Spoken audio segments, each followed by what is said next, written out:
Okay, everybody, so we're moving right along to the next step here, and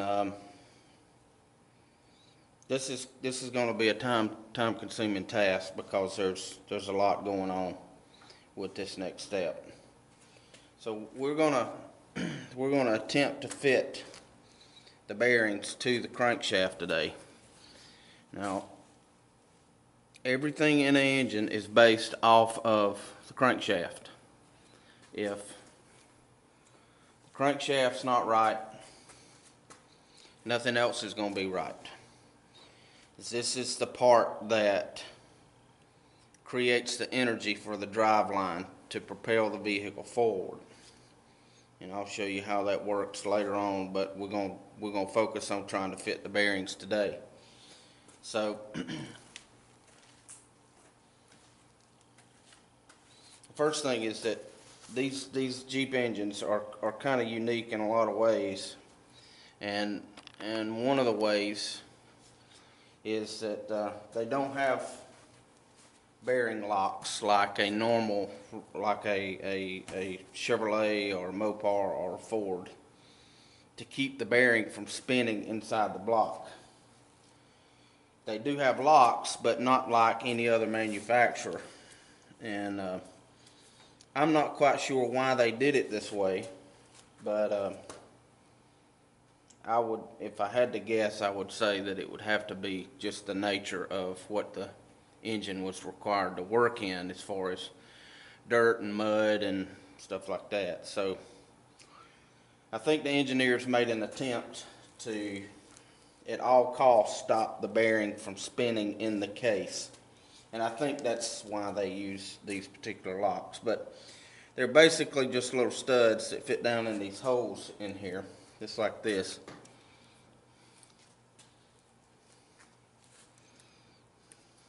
And then the bearing goes down on top of that, and those lock in the bearing so that it doesn't rotate in the engine if dirt and water gets in it. Okay, so the first bearing is going to go back here on the number 3 bearing journal. Number 2.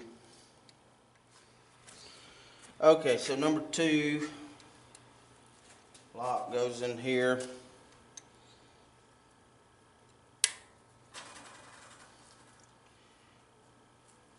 With the number 2 bearing.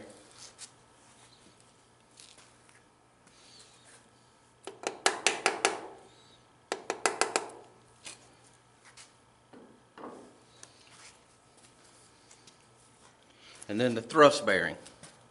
So this is, we'll get into thrust too. Now we set up thrust on the camshaft, but we've got to set up thrust on the crankshaft too. But let's get them sized and fitted before we move into that. Okay. So we've got all 3 of our bearings in. Get a clean rag here and wipe some of these out. Now we'll install the appropriate cap for that bearing. Okay, sorry about that. I had a little bit of shop interruption, but that's okay. We'll move right along here. Okay, so we've got number 2 bearing in the cap. And that's going to go just like that.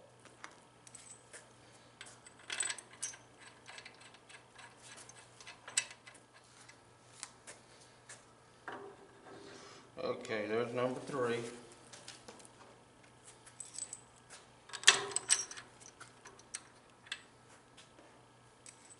Tap.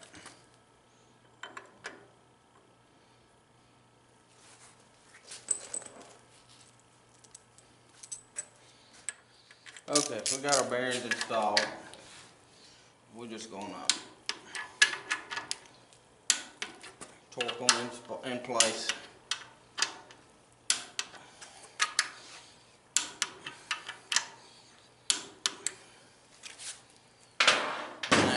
now we're set up to start measuring. So I'm gonna change the camera around, get the whiteboard set up, because I need to see this on a whiteboard instead of doing it in my head. So just hang on and we'll do it together. So stand by. Okay, so it took me a few minutes to get things set up, and so here's the way I do this. Now, obviously I already know the answer to this, but I'm just gonna kind of demonstrate here the way I do this. So the same thing I used with the connected rods is I'm gonna slide this intramic in here, and I'm gonna take a measurement on all of the bearing journals sizes, and I'm gonna record that on the whiteboard.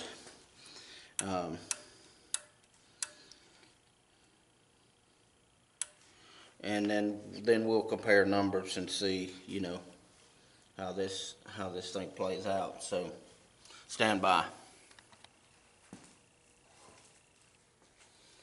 Okay, so here's what we got. So on the bottom line you can see the crankshaft diameter, or what it was reground to.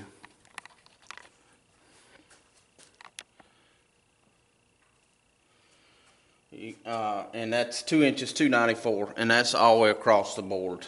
Main bearing number 1 is maybe a tenth, 294.1, but I'm not gonna worry about tenths with this right now. But so here's the journal size. So main bearing number 3 is 2 inches 296.5, and that gives us a tolerance of 2.5 thousandths. So if you subtract those two numbers, what you end up with is 0.0025 of oil clearance. Alright, this one is 0.002. Alright, now the third one is a little bit different story. Now we're at 0.003 here. Now, had this been one of the other main bearing journals, I would be concerned about that, because it's opened up a thousandths more. Now obviously that's still within specifications, and the call out for the clearance is 5 10,000ths up to 3 thousandths of an inch. So we're within specifications, but I would like to say that had this been main bearing number 3 or main bearing number 2, you know, I wouldn't be concerned about it. That's just something I would kind of stick in the back of my mind. But since this is the thrust bearing, and this bearing handles all of the movement forward and back, and shifting and moving on this journal, I want that journal to be a little bit bigger, because it is the thrust bearing. So obviously with the measurements we are certainly within specifications. So we'll continue on with the install, and I'll get that set up and we'll be right back. Okay, so we got the caps removed. I'm just going to smear some of this engine lube, pre-assembly lube, and coat these bearings really well.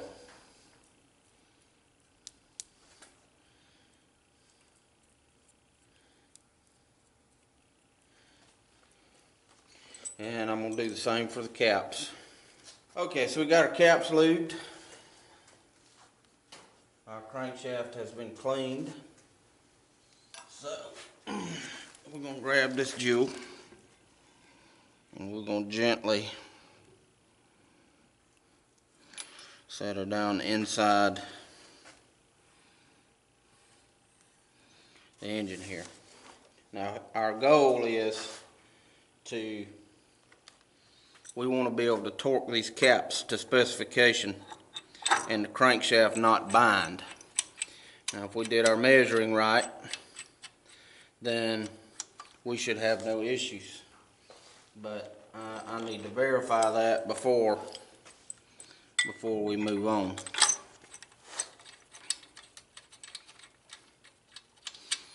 So I'll tighten these up off camera, and we'll move forward from there.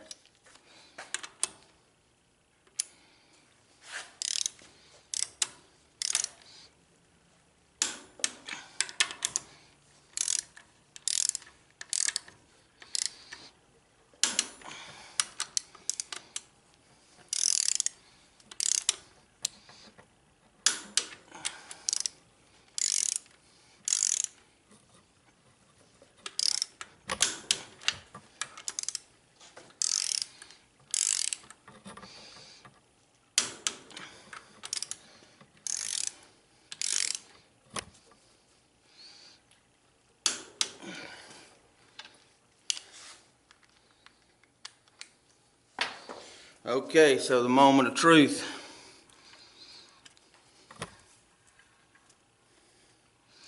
And she free spins just like she's supposed to.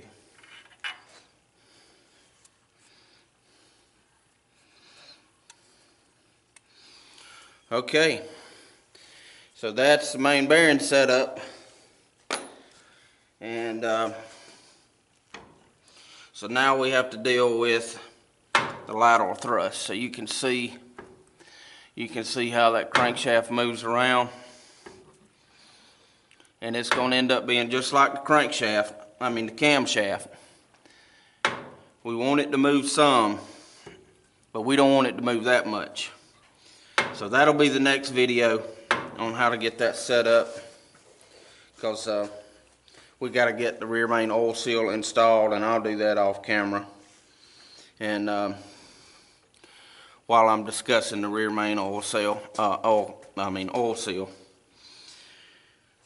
I do want to say that this engine, unfortunately, has got a rope type oil seal in it, and the rope type oil seals always leak, and that's just the nature of the engine and the nature of the time period that they were built. So all I can do is install it the best I can, and you kind of got what you got. But okay, so I hope you enjoyed the video. If you did enjoy the video, hey, send me a comment or send me an email at chadlhightower@gmail.com. Give me a thumbs up or subscribe to the channel. So thanks for watching, and have a great day.